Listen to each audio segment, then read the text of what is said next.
a palavra o deputado Torinho Marques. Muito bom dia, meu querido amigo Dari Pagung, líder do governo nesta Casa de Leis. Bom dia, deputados, bom dia, amigos que nos assistem agora nas redes sociais. Parabenizar, claro, deputado Teodorico Ferraz pelo excelente discurso proferido agora. Uma oposição responsável, eu não digo nenhuma oposição.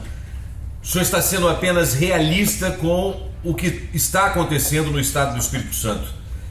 E para começar, obrigado, querido. E para começar aqui o meu discurso, eu queria dizer que ainda, queridos amigos que nos assistem, que estão nos acompanhando, ainda há esperança.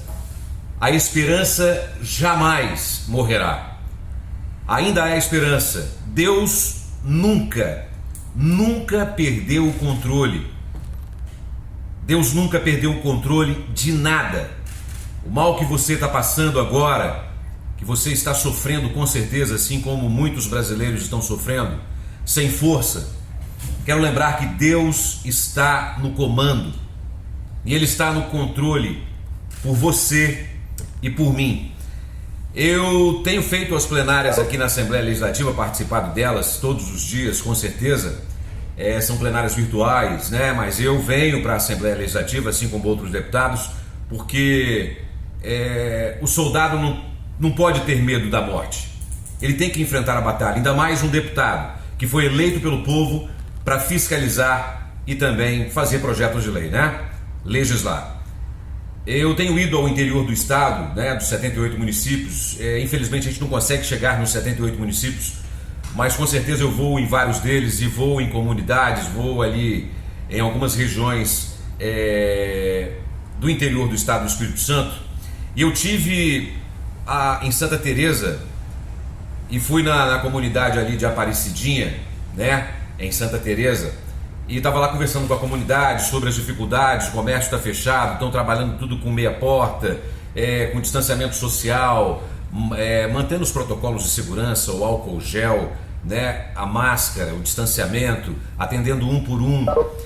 E eu tive uma reclamação de uma senhora, ela é muito fiel, ela é católica, e ela fez uma reclamação dizendo que o governador do estado do Espírito Santo, o governo do estado, juntamente com o prefeito, fecharam os cultos, né? Fecharam a igreja católica da cidadezinha de Aparecidinha.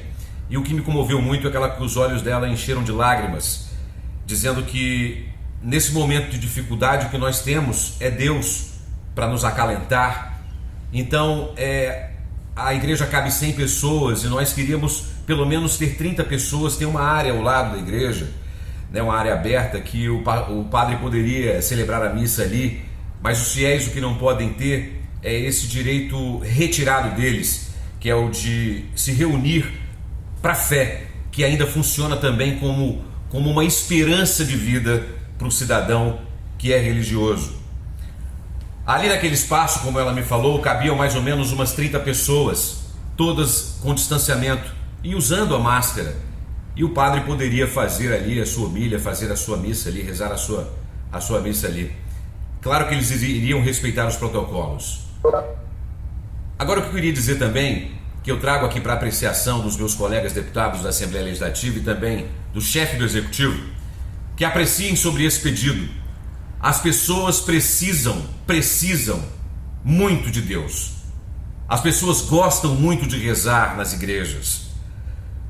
As pessoas mais idosas não têm esse aparato com tecnologia, esse conhecimento da tecnologia. Às vezes fica difícil para eles fazerem essas missas ou assistirem às missas de forma virtual. Elas precisam exercitar a sua fé, precisam sim manter viva a sua relação com Deus.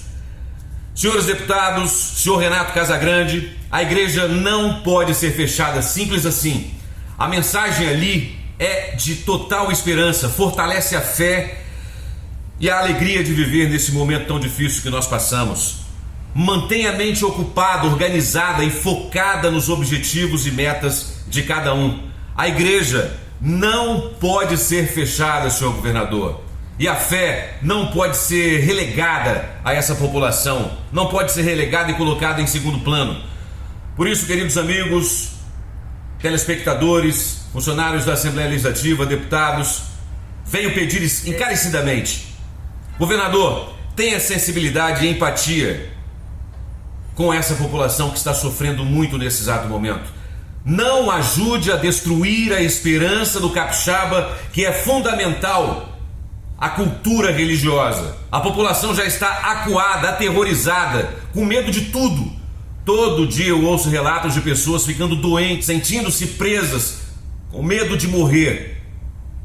Que a dor do povo toque o coração do governador, que ele compadeça e compareça mais vezes para falar sim de cura, de esperança, de progresso, de confiança no futuro e menos de morte, como eu tenho assistido nas lives do governador, que fala sempre de morte. Estamos construindo mais um leito, reformando o leito, ele já existe, está pintando, colocando uma cama, colocando um respirador. Então a atenção tem que ser dada às pessoas e levando esperança até eles. Temos duas lideranças bem diferentes neste momento. De um lado, o presidente Bolsonaro resistindo aos ataques por defender a vida, a economia do país, a esperança do futuro. Ele quer o combate sistemático até o controle efetivo da pandemia. É o líder que busca manter o equilíbrio da sociedade, a esperança e a fé de seu povo, e não abatê-lo.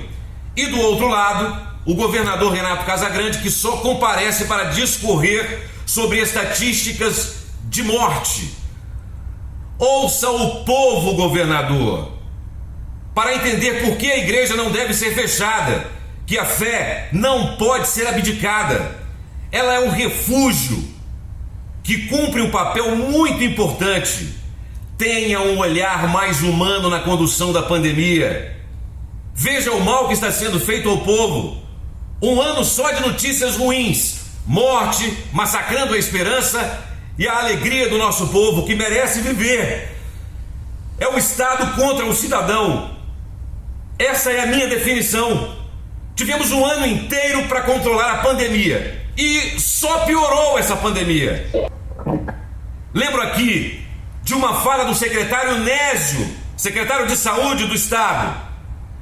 Isso foi no ano passado, outubro, finalzinho de 2020. Diz que o Espírito Santo estaria preparado para enfrentar a segunda onda do coronavírus. Para decepção de todos nós, nem bem terminou a primeira, veio a segunda e já estamos na terceira. E pelo que se vê, o governo capixaba está perdido, feito cego no tiroteio. Teve os recursos necessários, com certeza, teve o aval do Supremo Tribunal Federal, mas não cumpriu com seu dever. Agora milhares de capixabas pagam com a vida pelo fracasso do governo estadual. Esperar o quê, né? De um governo que não paga nem emenda parlamentar dos deputados estaduais. Nem emenda parlamentar foi paga. Nos resta a fé e a confiança do povo no Criador.